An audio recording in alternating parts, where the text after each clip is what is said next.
ty celoručky pro spoustu lidí dávají jakoby význam. To je segment, který roste každým rokem jakoby v násobkách, jakoby, až bych řekl. Ale zase je tam taková jedna věc. Uvědomit si důležitou věc. Vždycky jakoby je to nějaký kompromis.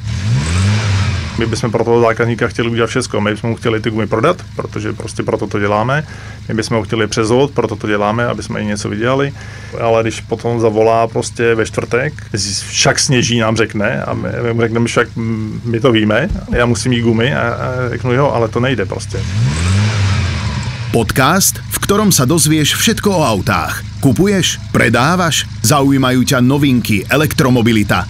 Tak počúvaj Podcars. Podcast o automobilizme, ktorý ti prináša príťažlivý Peugeot 208. Najpredávanejšie auto v Európe v roku 2022.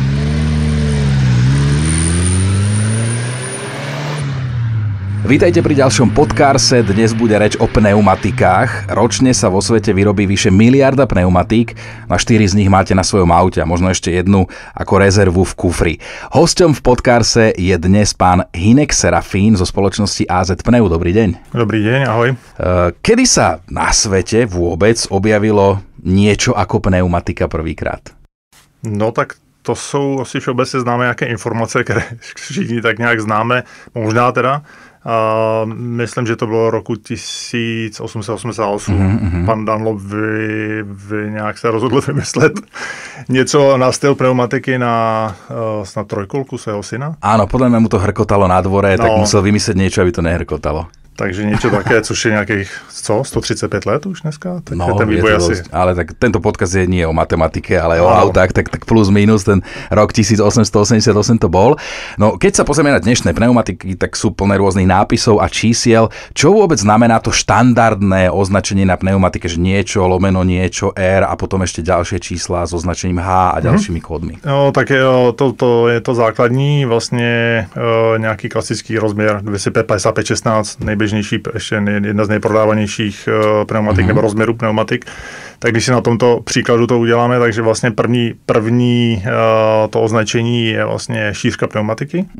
Ten prostřední údaj je procento ze šířky. Jo? To si asi, aby si to lidi nepletli. Áno, že to nie sú konkrétne centimetre alebo milimetre. Ano, přesně tak, ale je to vlastně teda procento z té šířky. A R, to je vlastně průměr, ale vnitřní průměr té pneumatiky. Jo? To znamená, že vlastně R16, to znamená, a to je zase v palcích, aby se to nepletlo. Aby toho nebolo dosť. A ešte tie dve čísla za tým. Potom tam máme vlastně ještě další údaje a jedno z toho jsou vlastně rychlostní a zátěžový index, důležitý věci. Rychlostní index předepisuje vlastně od výrobce, který byste měli mít předepsaný na vlastně váš typ vozidla. Takže to je velice důležitý údaj a neméně důležitý je samozřejmě zátěžový index, který vlastně zase určuje, kolik to auto snese a kolik v případě naložení, aby ta pneumatika prostě vydržela. Takže dva velice důležitý údaje, který určitě potřeba sledovat a netřeba je určitě podceňovat. A to jenom z hlediska technického jakoby parametrů ve smyslu technické, abyste pošli na technické, ale i bezpečnostní, protože v dnešní době ve většině případů jsou ty rychlostní indexy naddimenzované, to znamená, máte Včko 270 km v hodině, standardně tak ani nemůžete ano, kolikrát... Ano, to auto nemá schopnost ani to nemá, ale v případě, že byste to nedodrželi, je jakoby někde testované, že i kdyby to bylo na nižších rychlostech, to znamená máte do řekněme 210 Hčko, index, budete mít Tčko, třeba na zimu si ho můžete dát o jeden vlastně jakoby level nižší. A měl byste to mít označené, abyste si vždycky v autě někde, podle správných regulí, ale měl byste hlavně vědět, že byste neměli jet těch 210 nebo nad po nějakou delší dobu. Tam se může stát, že ta pneumatika prostě konstrukčně se vlastně přehřeje a mohla by se roztrhnout. Ztratí svoje vlastnosti předpísané. Co se týče toho zátěžového indexu, tak ten je samozřejmě taky nějakým způsobem spočítaný. A je důležitý hlavně z hlediska samozřejmě bezpečnosti, ale hlavně opotřebení těch gum. To znamená, že když máte předepsaný nějaký zátěžový index, dáte tam ten nižší, ty pneumatiky vám prostě dřív odejdou. Okrem týchto základných údajov je tam ještě DOT. Čo je to? DOT je označení vlastně v jakém týdnu a v jakém roce se ta pneumatika vyrobila. To znamená, první je třeba řeknu 1323, takže 13. týden roku 2023. A vieme potom zovšeobecniť, že kedy je tá pneumatika už stará, alebo dáva sa to tam z nejakého dôvodu, ten dátum výroby? No jo, je to téma těchto dot je jako obrovské téma. Jakoby z hlediska prodeje zákazníka a vůbec trochu vlastně znalostí a neznalostí ve veřejnosti, co to vlastně obnáší. Všeobecně výrobce uvádí vlastně, ta pneumatika je vždycky nová, nebo aspoň teda my prodáváme jenom nové pneumatiky, ta pneumatika je vždycky nová a otázka je jakoby druhá, a to je, kdy je vyrobená. A to uvádí vlastně to dotko. Všichni světoví výrobci, ať už to je, teď nevím, jestli vlastně můžu říct, Michelin, Continental, kdokoliv, někdo z těch lídrů, tak vlastně oficiálně uvádí, že do 5 let od výroby považují tu pneumatiku za novou. A vlastně ani oni nezdělují a neřeší vlastně nějaký stáří. To znamená, že není možné si dovolat do Continentalu v případě, že ty gumy nemáme třeba na skladě, nebo někdo je nemá na skladě. I tak je to složité vždycky to zjišťovat někde, když to zháníte pro někoho, tak vlastně vám nezdělí tu informaci. Jo? To prostě oni řeknou, jsou to nové pneumatiky a oni od tohohle tohle pro ně končí. Jo? Čo všetko by sme si ešte mali všímať na pneumatikách, lebo oni majú teda okrem rozmeru typu tohoto dotka aj svoj, nazvime to energetický či informačný štítok, ktorý hovorí o nejakej hlučnosti, vhodnosti, námokro a tak ďalej. Asi ještě jedna z věcí, které je potřeba sledovat, než se dostaneme k nějakým štítkům energetickým a které tam vlastně jsou nějaké údaje, tak je vlastně, jestli ta pneumatika nemá náhodou homologizaci ještě pro daný typ auta. Jo, to znamená, že každá, jako velkým zástupcem je toho Pirelli, který dělá největší počet certifikovaných nebo homologizovaných pneumatik pro daný typ auta. Je tam samozřejmě Hankook a další, ale prostě vlastně jako lídr ve světě je, aspoň podle mých informací, Pirelli. Ale vlastně to je to důležité, to znamená, že ještě sledovat, jestli náhodou třeba označení AO, které ještě najdete za tím indexem rychlostním a zátěžovým, tak můžete mít ještě AO třeba, jo? A to znamená, že to je speciálně pro Audi. Aha, to je aj pre mňa zaujímavá informácia, nová. Hvězdička třeba znamená BMW, jo? A jsou tam samozřejmě další, ať už je to Porsche, Jaguar. Odporúčané pneumatiky. Jsou to vyloženě od začátku vývoje spolupracuje výrobce auta s výrobcem pneumatik na to, jak oni to specifikují. To znamená, jaké zátěže tam budou, jaké trakce tam budou řešit a prostě vlastně od začátku vlastně spolu vyrábějí vlastně tu pneumatiku, jasné, aby se dělala co nejlíp. Jo? A těch gum je čím dál tím víc, a čím dál tím víc aut těch novějších už mají svoje specifikace. Ono se v zásadě nic nestane, když tam dáte obyčejnou bez homologizace, ale ta předepsaná je prostě, by měla být lepší. Předpokládáme to. A ten štítok je v podstate už len taká doplnková informácia, tým sa asi úplne nejak záväzne nedržíme pri výbere pneumatik, či? Veľa zákazníkov se to drží, co se týče informací z toho štítku, považuji za důležité a oni v zásadě z nějakého pohledu určitě důležité jsou, energetický štítek. Ale je zase potřeba si uvědomit, co vlastně na tom štítku čteme. Jo? První věc je vlastně nějakým způsobem, tam je jako vlastně označení valivého odporu. To je vlastně jak ta pneumatika, v jaké kategorii je. Vždycky se jedná o nějakých 5 kategorií A, B, C, D, E, F. To potom vplývá na spotřebu? A vplývá to na spotřebu. Otázka je, jestli ve všeobecnosti zákazník vlastně tuší, že třeba u toho prvního, to je ten valivý odpor, ta spotřeba, jaký rozdíl je mezi jednotlivými kategoriemi mezi A, B, C, D, E, F. Jo? Tušíš? Jakože jestli... Nie. Tak... A nějaký odhad, na 100 kilometrů, kolik se může ušetřit, když budu mít Ačko, anebo budu mít Bčko? Já to typujem na desatiny deci. No, je to deci, no. Jakože 0,1 jako litrů, kdy prostě vlastně na 100 kilometrů. Na 100 kilometrů, což mi jako přijde, že trochu vyšlápnu na plyn a nebo někde postojím v koloně. A je to pryč, takže dobré, ale z hlediska celkového asi má význam, aby se ta společnost zaobírala tím směrem, jako jak ušetřit, takže asi je to jeden z parametrů, který je potřeba, ale jakože, aby jsem bezhlavě jakoby hledal jenom Ačko, tak je potřeba zase vědět, že Ačko určitě stojí víc vývoje na to, jak přijít. Zase to musí mít na úkor jiných vlastností té pneumatiky, aby tam bylo Ačko a tak, takže to je jedna věc. Zajímavější už je vlastně ta brzdná dráha, další údaj, který se tam vlastně uvádí, vlastně, tak tam už vlastně mezi těma kategoriemi je rozdíl 3 až 6 metrů brzdné dráhy. A to už mi přijde docela zásadnější, protože to se může jednat u 6 metrů při prudkém brždění až o 30 km v hodině vlastně. To znamená, že mám vlastně do přesah jakoby, a 30 někam napalit už je jako docela rána. Takže tohle je docela zajímavé. A potom vlastně je tam údaj, krom toho, že se tam musí uvádět vlastně, jestli to má, tuším, že vlastně na zimu, jakoby na sněh a to. Prílna, myslím, na mokré. Ano, tak to je vlastně v zásadě ta brzná, jakoby tím jsem myslel toto.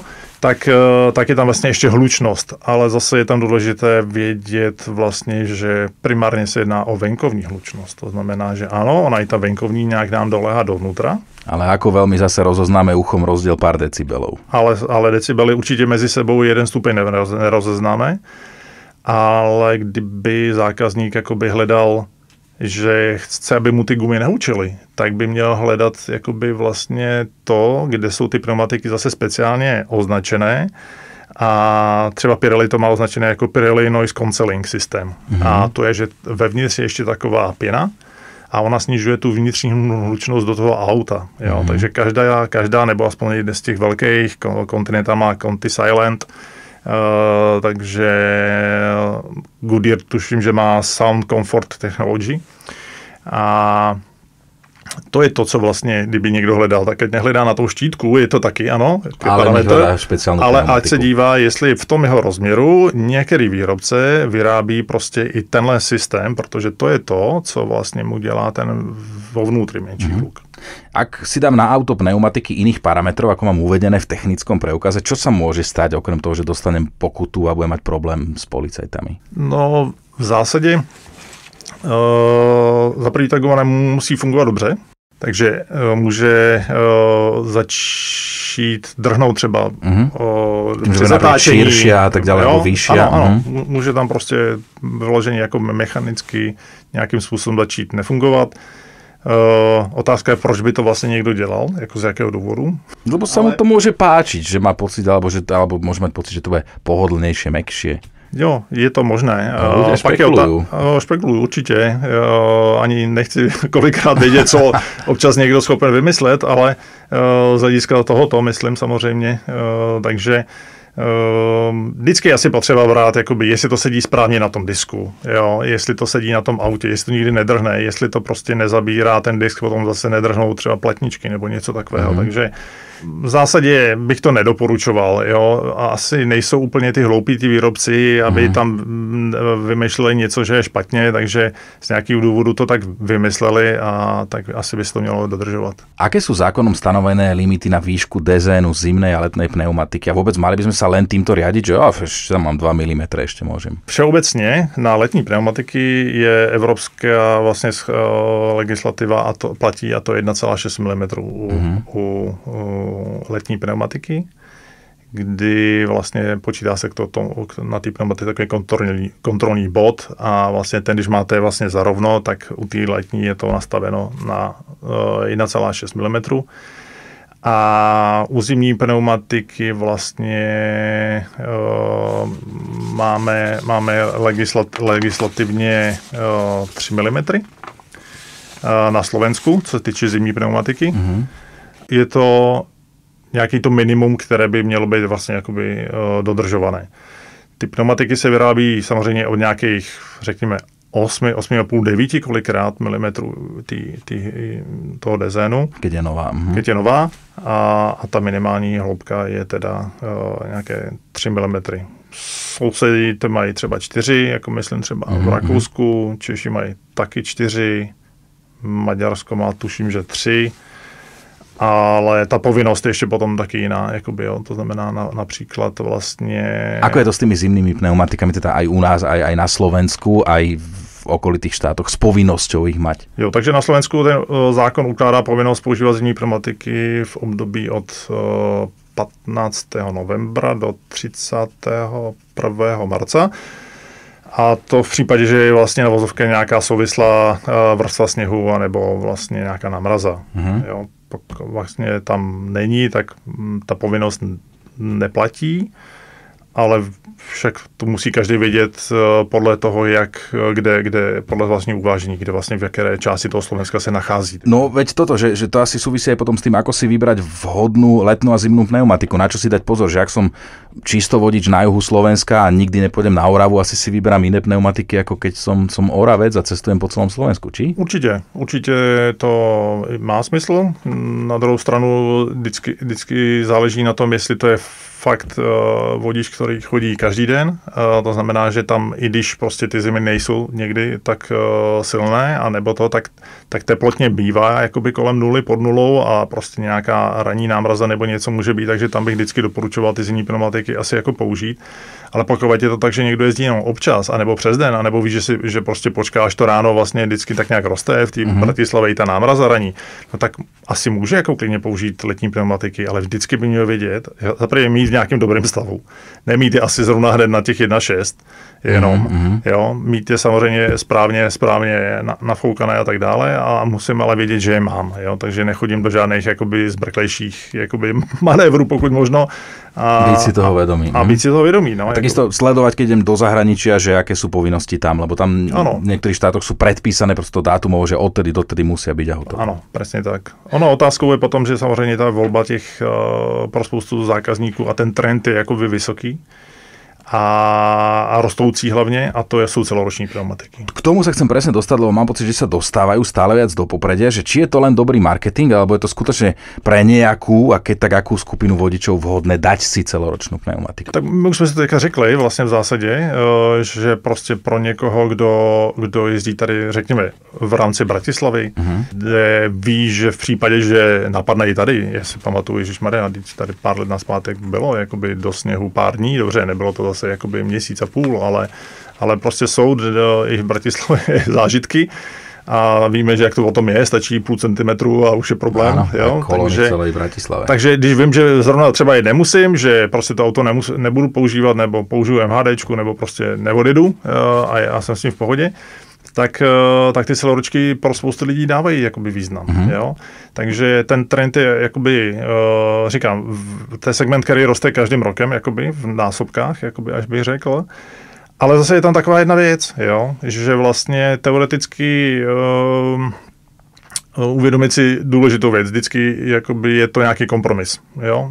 Je to nějaký kompromis toho, je to něco mezi, takže zase bych sem neměl počítat s tím, že mi to dá takový výkon, jak v létě, v nějaký extrémní situaci, nebo třeba v nějaký sportovnější jízdě, nebo něco.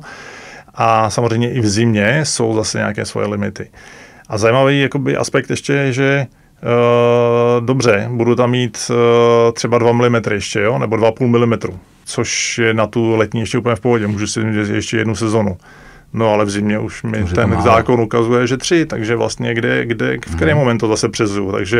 Takže kdybych chtěl dodržet tu literu zákona a jezdit s tím i v zimě podle toho, že vlastně i s tou celoročkou bych měl dodržovat ty 3 mm a měl bych to dát pryč a pak si to zase přezout, tak se tomu přezutí vlastně ve finále správně bych se neměl vyhnout.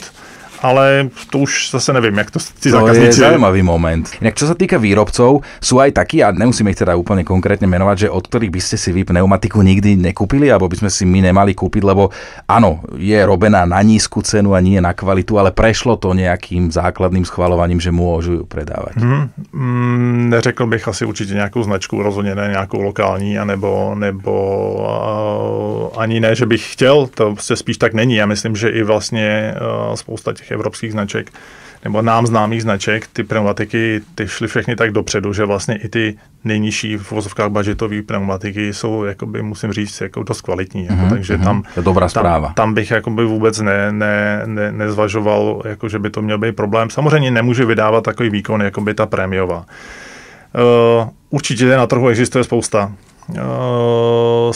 značek a teď nechci zase říct, že asijských, jo, protože i tam v odsadě je spousta dobrých značek, ale určitě jsou takový ty, teď to řeknu jako no name, jako jo, to znamená, ano, má to samozřejmě nějaký svůj brand, ale je to takový, jako že Bůh ví, jak to je.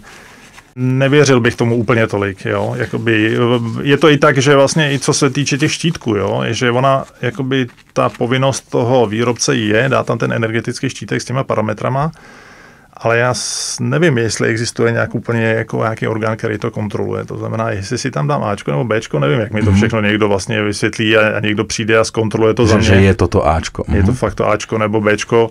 Nevím, jak moc se s tím někdo trápí, jakoby, ale říkám, nechci tady ale nějaký teorie, ale jakoby, že říkám, snažil bych se dodržovat i na základě historie prostě tady, že vím, že prostě Baru Matador, prostě klasický značky tady u nás, prostě, kde se to dá považovat za jakoby tu nižší kategorii od výrobce Continental, že jo, když Continental to vyrábí a prémiovka je ten Continental, tak ty pneumatiky jsou úplně super už v dnešní době, jakoby to tak šlo dopředu, že prostě tam bych neuvažoval, že potřebuji ještě nějakou Asii, která bude o něco vlastně asi je vlastnější, ale možná ještě další, zase do toho může vstoupit, že spousta lidí řeší ojetý pneumatiky, to je pro ně prostě třeba záhadou, jo, jakože, že chtějí úplně ušetřit, ale říkám, zase já neznám ty podmínky, proč, jestli to je na auto, s kterým popojíždí někde fakt pár metrů v rámci toho, ale někdy mi přijde, že se nás tam kolem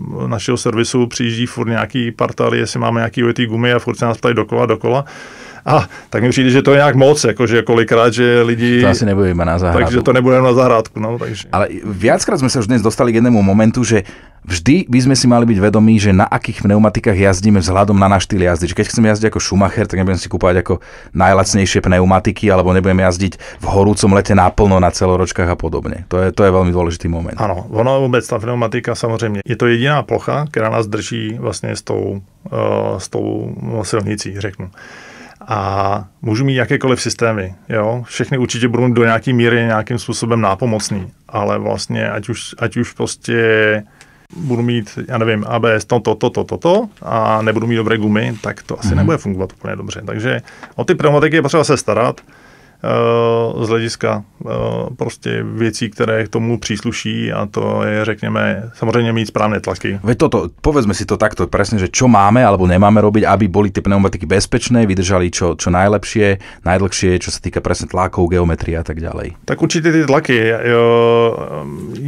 je to věc zase předepsaná, osvědčená jakoby z hlediska, nebo osvědčená, oskoušená z hlediska toho, že se to testovalo na to, že při tomhle tlaku na tento typ vozidla, který asi proto se to na to určilo, je vhodné mít tyhle tlaky, aby to prostě dobře fungovalo, dobře to brzdilo, dobře to zatáčelo prostě a takže tlaky, jedna věc. Druhá, je potřeba mít v pořádku geometrii, určitě. Jednou za rok je to dobré si to nechat zkontrolovat. Samozřejmě, když mám nějaký jasnou ránu, jakože vím, že jsem trefil jámu jak kráva a byla to fakt rána, radši si to asi nechám zkontrolovat, protože to, i když to nemuselo hned být cítit třeba na volantu něco, mohlo se to rozhodit, zbytečně si to ty pneumatiku zničím a kolikrát prostě je problém, že pak musíte dokupovat jednu, jo, třeba, protože si zjedete, ona není, jo, zase se nedá sehnat momentálně, anebo je to zbytečně drahé a tak dále. Takže geometrie asi se kontrolovat, hlídat si to a ve všeobecnosti pak sledovat jakoby tu hloubku dezénu, to je jako jasný, to jsme se bavili, takže to je jakoby, aby jsme věděli, že v jakém stavu ty pneumatiky mám, to znamená, na začátku je mám s nějakou výškou dezénu, funguje nijak, zase když mám vysokou, tak to funguje jinak, když mám 9 mm, tak to bude fungovat tak trochu měkčej, že? Ta zimní pneumatika, ona bude určitě trochu víc plavat, když má jakoby vyšší ten dezén, takže trošičku to musí plavat víc. Když to bude na 6, už to bude třeba stabilnější, ale zase to odvede trochu méně sněhu ve finále, nebo prostě nějaký to. Takže těch parametrů, který dostupuje, je veľa a člověk by měl vždycky přemýšlet o tomto, jakoby, jo, to znamená. A keď má niekto dve sady pneumatik, prezúva celé koleso, hej, tak tiež asi raz za čas to treba dať aj vyvážiť, pretože tá pneumatika, keď to bude hádzať, okrem toho, že to mení komfort jazdy, môže to byť cítiť pri brzdení alebo na volante, tak aj na tie pneumatiky to zrejme vplýva. Tak určitě vyvážit, to by se mělo jakoby, jako po každý, jako jo, to znamená, že když sundám léto, dám si ho buď někde uskladním, jako třeba u nás, nebo prostě si to dám doma, protože na to mám prostor, tak by to nemělo být tak, že jenom to zase vezmu, na to další jaro a zase to nahodím, abych si to nechal jako převážit, takže jako význam to má, protože tam máte samozřejmě nějakou jakoby horizontální i vertikální oscilaci a potřeba to sledovat prostě. Keď už to uskladnenie spomíname, tak čo s tými pneumatikami, ktoré sú na diskoch a ktoré nie sú na diskoch, aby aj tú sezónu dobre prežili, kým sú odložené? Tak já to řeknu asi za nás, jak to děláme. My, když to máme na diskách uskladněné, tak to samozřejmě celé pro zákazníka umíme, aby to mělo prostě, odkamínkujeme do nějak, aby to bylo prostě připravené vlastně na další sezonu a správně uskladněné. A co se týče vlastně bezdiskových pneumatik, tak ty silikonujeme prostě, aby se ta pneumatika jakoby co největší míře vlastně zachovala. Jakoby. Poloha ako, na čom, kde je odložená? Tak jasně, že ideální stav je prostě, když je to na disku, tak určitě by to mělo být vlastně jako, tak, jak když je to na autě. Pokud je to normální guma a není jich na sobě 50, tak prostě ty gumě samozřejmě se v zásadě nic nestane. Jo. Ta guma má svoji jako nosnost a něco i boční, takže tam, když budou 4 gumy takhle, tak tam bych v tom neviděl vůbec žádný problém. Keď napríklad prerazím jedno koleso nejakým defektom, musím teraz vymeniť pneumatiku, tá nová, napríklad tá Zimnamatic 9 mm. Ostatné mám na aute 4,5 napríklad. Musím tým pádom hneď meniť pár na rovnakej náprave? Myslím si, je to sporné, jakoby, já nevím, jakoby, jak moc by to jako vadilo tomu na pocit jízdy nebo něco. V zásadě môže, jo, je to asi na rozhodnutí a na financích toho zákazníka. Jasné, pokiaľ je už jedna úplne zošľahaná, tak urobím to automaticky, ale keď je to naozaj takmer nové pneumatiky, tak asi by som riešil len tu jednu, hej? No, tak je potřeba se možná podívat, tak si řeknu, OK, tak předky mám trochu víc zježděné, tak anebo je nemám zježděné, tak vyberu z toho 2 na jednu nápravu a jednu nápravu si koupím novou, jo, to se asi takhle dá. S tím, že pak je potřeba samozřejmě rozhodnout, kam to dám zase, jestli dopředu, dozadu. To je taky takové téma, které, jo, že... Áno, o tom sa veľa špekulovalo, že či nové pneumatiky majú ísť na prednú nápravu, lebo ju šoférujem, alebo majú ísť na zadnú, aby mi neutiekol zadok v nejakej zákrute. Na zadok. Na zadok, hej? Tak toto je, proste sliepka vajce, tak pneumatiky nové na zadok. No určitě, protože vepředu s tím člověk ještě něco udělá. Jo? Když mu to ustřelí nebo něco, tak má ještě ty ruce na volantu a měl by s tím umět ještě něco udělat. Když vlastně mám neřízenou tu zadní nápravu a ona prostě ustřelí, tak tam už je jediná šance to, že vlastně to ještě pochytá ta guma. Jo? Když ji tam budu mít zešlehanou, no tak ja môžu vepředu točiť, jak chci v finále. Takže ja určite za rok. Pamätáte si ešte časy, keď boli v pneumatikách duše? Tak jako matně. Prečo sa vlastne prešla tie bezdušové? No, protože přišla nová technologie, která to zvládá. To je prostě jednoduchý. Jo? Ty nový pneumatiky, nový tvar vlastně disku, jo? S těma petkama, jak to tam je celé vyřešené, prostě tak to stačí. Jako, takže v dnešní době není potřeba do toho dávat duši a bezdušové prostě je to nový styl, prostě někdo na to přišel a nevím, jak je to dlouho už vlastně, ale řekněme 30 let třeba, že jo. Když se na to asi přišlo, začalo nějak prosazovat, nebo doufám, že se nepletu, to strašně letí, anebo možná taky ne. A prostě je to nový spôsob. Je to nový spôsob, takže proto. Ja si takisto ako dieťa pamätám, možno dnešní mladí, ako sa hovorí, si to nebudú pamätať, že presne na tých starých Škodovkách boli tzv. Protektory, že sa lepil nový dezén vlastne na starú pneumatiku. To tiež už by asi dnes pri dnešných výkonných autách nebolo absolútne bezpečné. Robí sa to? Dá sa to? Dá sa to, jako existuje. My to máme i dokonce v ponuce právě jakoby okrajově, protože si to zákazníci občas jakoby přáli, tak jsme to zařadili. Existuje nějaký český výrobce. Tak vysvětlíme teda, čo to je pre tých, ktorí nevedia. No, protože se prostě vyřeže vlastně do té pneumatiky vlastně nový dezén, jakoby, jo? Že se to celé přeřeže, že se vezme prostě jakákoliv kostra té pneumatiky a vlastně vyřeže se tam nový dezén, který je nějaký osvědčený, vezme se něco, co je standardně známé, to jako známý dezén od jiného výrobce světového třeba klidně a vyřeže se to, jenže ta kostra je jiná. Takže vám přijdou 4 pneumatiky na sklad, každá váží něco jiného. Protože oni vzali někde nějakou kostru z něčeho, v nějaký té šířce, ale ona váží jako jinak. Takže prostě tím pádem je to hned takové jako zajímavé, protože tam se nebavím o těch gramech při tom vyvažování, ale to je kolikrát jakoby v rámci jako až jakoby půl kila, nebo i víc, to člověk vezme do ruky a cítí, že prostě tahle guma váží víc, tahle váží míň, jo. Takže, takže je to zase, je to něco, co se dřív dělalo, mělo to své opodstatnění ve své době, v dnešní době to asi má pro někoho nějaké opodstatnění, ale je toho jakoby minimum, jo, jakože. Keď niekto niekedy prerazil pneumatiku, tak možno až tak, že mu z nej trčali ľudovo povedané drôty. Z čoho sa teda skladá taká bežná pneumatika? To není len o tej gume, ktorú vidíme. To není, samozřejmě to je největší složka, jakoby. Myslím, že až 80% vlastně jsou nějaké směsi, gumené směsi. Jo? To znamená, že kaučuk, přírodní, syntetika, jsou tam nějaké silikony, určitě nějaké oleje a potom je tam z nějakých procent, nechci říct kolik, 10, 12, 15, tam budou právě ty kordy, bude tam nějaké plátno a saze. A spousta samozřejmě věcí, o kterých nemáme tušení, protože to jsou tajemství. Tajné, jasné. To jsou tajné věci a myslím si, že těch směsí a testů na směsi, to jich musí být tisíce různě jako u těch výrobců, takže to se nikdy jako ne... A je to jejich tajemství vlastně hlavně, takže... Čo sa robí, alebo teda ako sa recyklujú ojazdené pneumatiky? Čo s ňou? Čo s ňou? To je... Samozřejmě jakoby zákazník odevzdáte v tom servise, v kterém přezováte. Je to stará, my vám to vlastně musíme i vzít, když to řeknu takhle. Vlastně každý, kdo vlastně prodává pneumatiky, ať už jakoby 4 za rok nebo 400 000, tak je povinen vlastně vám ty pneumatiky jakoby odebírat. Ale iba keď u neho kupujem nové, alebo len prostě to nesiem hociakému pneuservisu, že na tu máte moje staré gumy? Ne, tak by to úplně nemělo být, protože prostě to pak zase jako všichni nosí na jedno místo a já mám sice povinnost to vyzbírávat, ale prostě, aby mi to tam přivezli kamion, kolin, tak to prostě by nemělo fungovat. Nějaký fair play by tam malo být, že koupím si u vás, tak nechávám svoje 4. Ano. A co se s tím potom děje, no to je téma, které úplně nedokážu nějak relevantně jako odpovědět, co se s tím všechno dá dělat. Samozřejmě víme, že v dnešní době i ty pneumatiky s nějakým způsobem oddělí právě ty kordy a takové věci a jde to normálně do spalovny jako kolikrát. Jako, takže to je samozřejmě podle legislativy daného státu, co se s tím může dělat, chemicky se to zpracovává.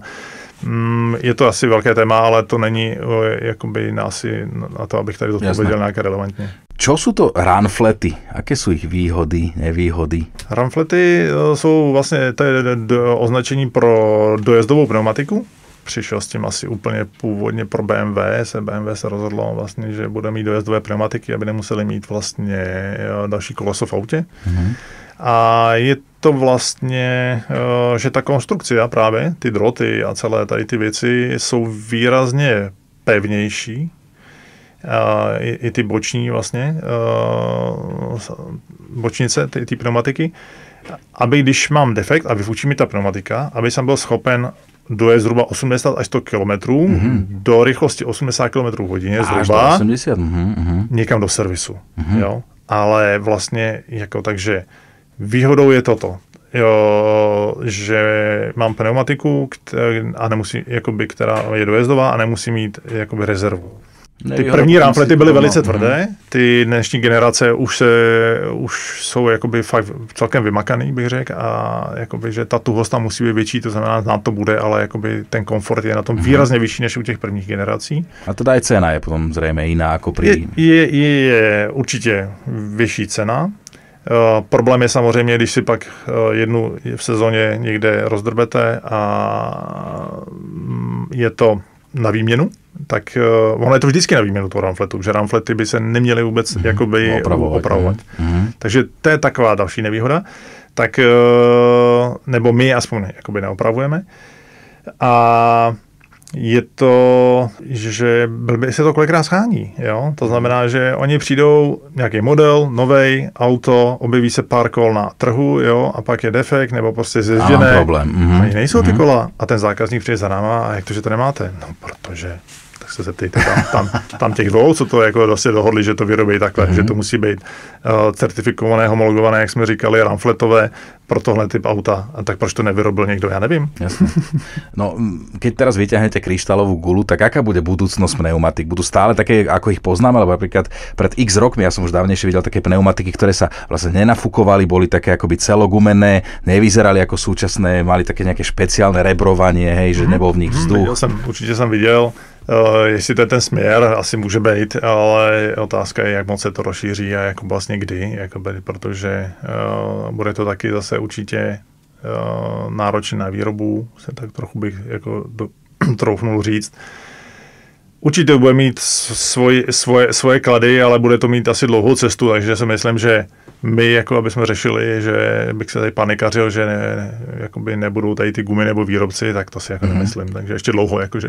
Aj smart technológie sa už dostávajú takisto do tejto oblasti, napríklad inžinieri v Pirelli vytvorili smart technológiu, že je tam senzor zabudovaný priamo v pneumatike a že vlastne na mobilnom telefóne dokážem stále vidieť tlak, teplotu pneumatiky, počas státia to zase statické zaťaženie zisťuje celkové opotrebovanie, alebo napríklad môže tá pneumatika mi sama hlásiť predpokladaný počet kilometrov zostávajúcich do úplného opotrebenia. Myslíte si, že toto sa stane bežným štandardom? Možný to je. Dokonce se může stát, že to zase někdo schválí jako povinné, protože jo, nějaký směr někoho, nějaký zájem tak někoho. Tak jako přišli některé systémy. Tak se prostě se řekne, že toto musí být standardem. Tak jak dnešním standardem už bývá, že když se dělají výběrový konání firem, tak už snad i předepsané někde, jako že musíte mít právě ty Ačka, jo, i když to je nepodstatněné, ale prostě, aby byla splněná nějaká spokojenost ty Evropské unie a prostě všech, tady to, že se pro tu ekologii dělá jakoby co nejvíc, tak vlastně už s tom výběrovým je požadované prostě Ačka, jo. Neříkám, že ve všech těch kategoriích, co tam jsou, ale vrátím se k těm technologiím. Ano, určitě, tak máme chytrý hodinky, které nám měří všecko, tak proč by nám nějaká technologie nemohla měřit jakoby další věci. Otázka je jakože vždycky, jak s tím ten zákazník bude umět pracovat, jakoby k čemu mu to bude, jestli se tím bude řídit. Jo, já si vždycky říkám, jo, někdo mi řekne příklad, jaká je to dotka a my se mu to samozřejmě, když to máme na skladě, pokoušíme zjistit, pokud to nemáme, tak prostě musíme odpovědět nějak univerzálně, protože ne vždycky, jak jsem říkal, se k té informaci umíte vlastně dostat. A pak se ptám vlastně, z jakého důvodu požaduje, protože zákazník samozřejmě v dnešní době požaduje včera vyrobenou, zítra vyrobenou a včera dodanou. Jako, jo. Takže aby to bylo naozaj čerstvé rovno z fabriky. Ale že si vzpomene, on je jednou za 4 roky v tenhle moment, to už je jakoby druhá věc, ale jakože kolikrát asi člověk ani neuvědomuje, ale narazí se vlastně na podstatu jakoby jednu a to je, že v uvozovkách on řekne jakoby bezpečnost.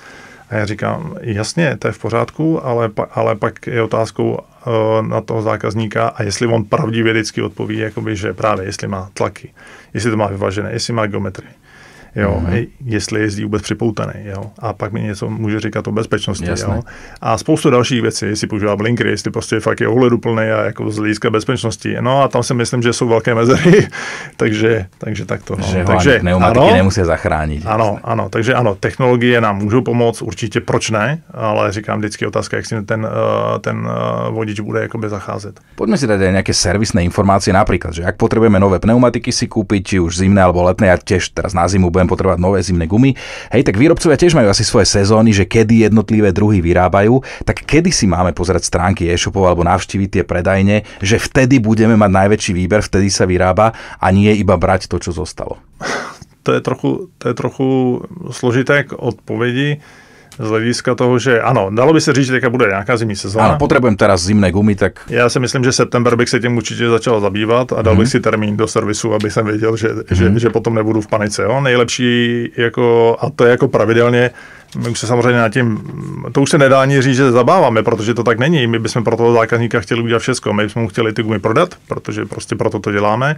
My bychom ho chtěli přezvolit, proto to děláme, aby jsme i něco vydělali.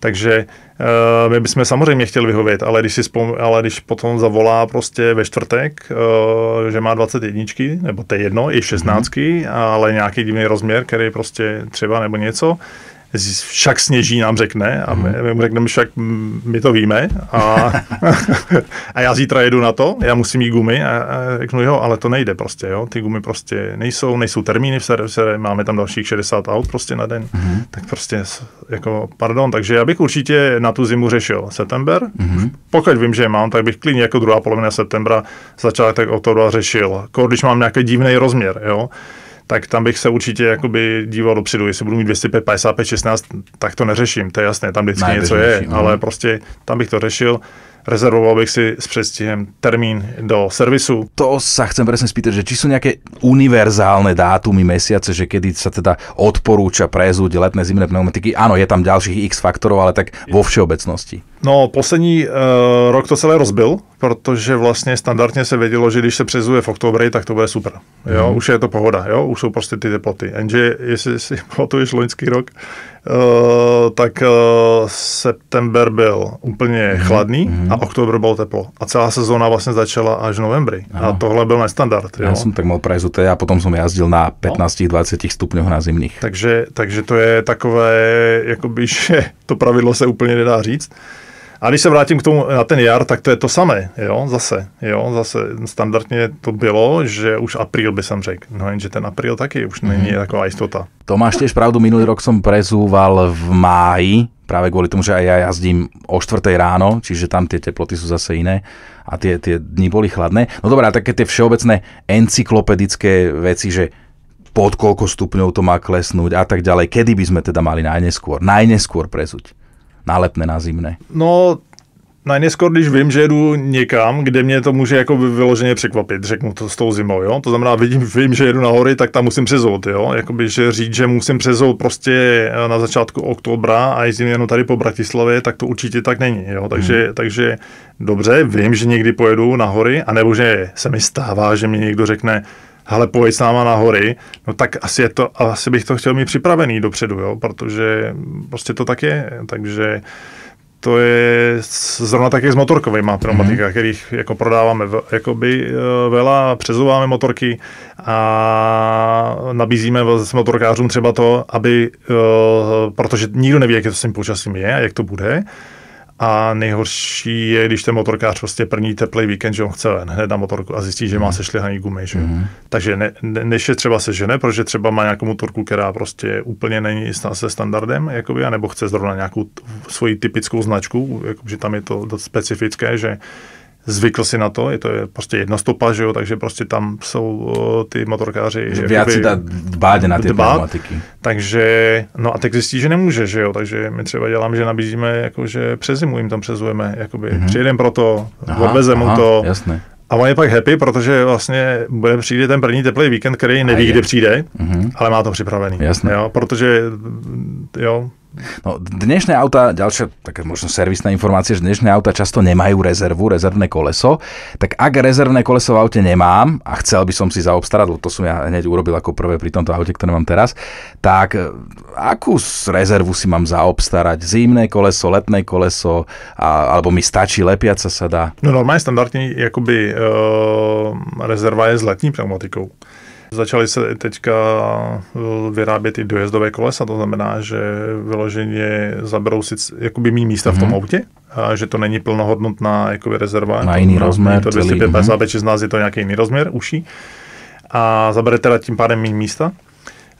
Lepící sada samozřejmě je řešení, ale otázka je zase, jako, že to není úplně náhrada na furt. To znamená, měl bych s tím zase dojet do toho servisu, jo? Že ano, je to řešení na krizovou situaci někde, abych někam dojel a zjistil, že to tam přivezu, ten servisák řekne, je to opravitelné, není to opravitelné, teď to musíme dát ten bordel zase, jestli se s tím chce dělat nebo nedělat, takže je to něco, kde je to zase jenom na tu krizovou situaci, aby se to vyřešilo, jo? Že někam dojedu vlastně, jo? Vždycky, jakoby, to znamená, je to dojezdové kolo, anebo je to dojezdová nějaká lepící sada, když to řeknu takhle. Rozhodně bych to neměl považovat, že to je vyřešený problém. Ja som xkrát prezúval už defekt, takže som naozaj musel prezúť to koleso, prehodiť, takže ja vždy mám rezervu, ale ako vlastne tá lepiaca sada funguje, lebo tým, že som s tým nemal skúsenosť, je to niečo také, ako keď napríklad bol som teraz s kamarátmi na bicyklovačke, bol defekt, taký ten zázračný sprej, ktorý tam natlačíš a uzavrie ti to a môžeš chvíľku na tom jazdiť. Ano, v zásadě to tak je, takže prostě je to nějaká hmota, která se tam nějakým způsobem rozteče, nebo a vlastně během té jízdy zacelí nějakým způsobem na nějakou dobu, jakoby tu inkriminovanou část, že vlastně ten tlak vlastně neuniká třeba tak rychle, nebo vůbec v ten moment třeba, ale říkám, není to finální řešení. A má to svoju daň, lebo tým, že cudzí nejaký predmet, niečo strekneš do tej pneumatiky? Tak je to zase by se dalo přemýšlet o tom, jestli to nerozhodí zase nějakou to vyvážení té pneumatiky, ale to už bychom zacházeli asi moc do detailu. Každopádně zákazník by měl vědět, že to není finální řešení, to je jednoduché. No ešte teda, už sme to vlastne načali, už sme to riešili, že keď prezúvame, tak v pneuservise by mali teda asi aj vedieť, že kam dať tie lepšie pneumatiky, alebo ako prehadzovať kolesa medzi sebou po sezóne, hej? Tak určitě, teď nechci kategorizovat, ale v normálním servise ano, by to měli vědět, je to na doporučení, je to, říkám, jak jsem říkal, jakože vždycky na zvážení, je to určitě o tom, že ono třeba existuje takový pravidlo 4, hlavně v Rakousku, které se tady trochu zkomolilo na Slovensku, možná i v Česku. Pravidlo 4 nemluví nic o tom, kdy je ta pneumatika vyrobená, aby bylo, že nesmí mít více jak 4 roky starou pneumatiku a já jezdím do Rakouska, řekne zákazník a mě tam někdo dá pokutu, nic takového neexistuje, to je prostě nějaký taková divná fáma. Mýtus, že by tam prostě nepustili se 4letou pneumatikou nebo 5letou, tam jde o to, že vlastně rakouský automotoklub vlastně odporučuje pravidlo 4 a to je vlastně, že my máme na nápravách, jakoby musíme mít stejné, ale v Rakousku jsou 4 stejné pneumatiky, takže oni jdou vlastně 4 stejné pneumatiky, minimálně 4 mm a maximálně 4 sezóny, jakoby na tom jezdit. Jo. To je jejich pravidlo 4 a toto by se mělo vlastně nějakým způsobem odporučat. To znamená, že ano, u nás je to jinak, takže abych si odpověděl na tu otázku, že které gumy kam, je to na zvážení toho mechanika a samozřejmě toho vodiča. Ale v zásadě, když on se má třeba náhon na předek, řekněme, tak od ty pneumatiky tak nějak by průběžně stará, možná jednou také za tu životnost přehodí ze předku v nějaký dobrý moment, tak je plus minus dojede stejně ty pneumatiky, ale zase je to o té starostlivosti. No, poďme to celé uzavrieť jedným zaujímavým faktom. Kto vyrobí najviac pneumatik na svete? Producentom najväčšieho množstva pneumatik je spoločnosť Lego s 320 miliónmi vyrobených pneumatik ročne. Ten údaj je za rok 2011, je to dokonca zapísané v Guinnessovej knihe rekordov. Ich autička potrebujú samozrejme kolesa a Lego tak pravdepodobne nepríde skoro o svoje prvenstvo. Spomínaš si ty na možno nejakú kurióznu výmenu, že niekto prišiel dať prezuť kosačku alebo fúrik alebo niečo k vám do firmy? Jo, to určitě, občas se přijde někdo zeptat, nebo přesně na fúrik, nebo na něco, nebo na kočárek, nebo na něco takového, ale my tohle zrovna nenabízíme, taky je standardní, jakože a prostě takže ano, chodí, občas se někdo zeptá, ale prostě těžko se to zhání, jakoby v zásadě, no, takže prostě, když má někdo defekt na kočárku, no, musí skúsiť asi výrobce kočárku, jo? To není něco, co někdo drží na skladě. Hosťom v podcaste bol Hynek Serafín zo spoločnosti AZ Pneu. Ďakujeme za návštevu. A ja ďakujem za pozvanie. Podcast o autách a o všetkom, čo s nimi súvisí. Ak ťa zaujíma ďalšia téma, pokojne si klikni na ďalší diel. Podcars, podcast o automobilizme, ktorý ti priniesol príťažlivý 100% elektrický Peugeot E208. Najpredávanejšie elektrické auto v Európe v roku 2022 vo svojej triede.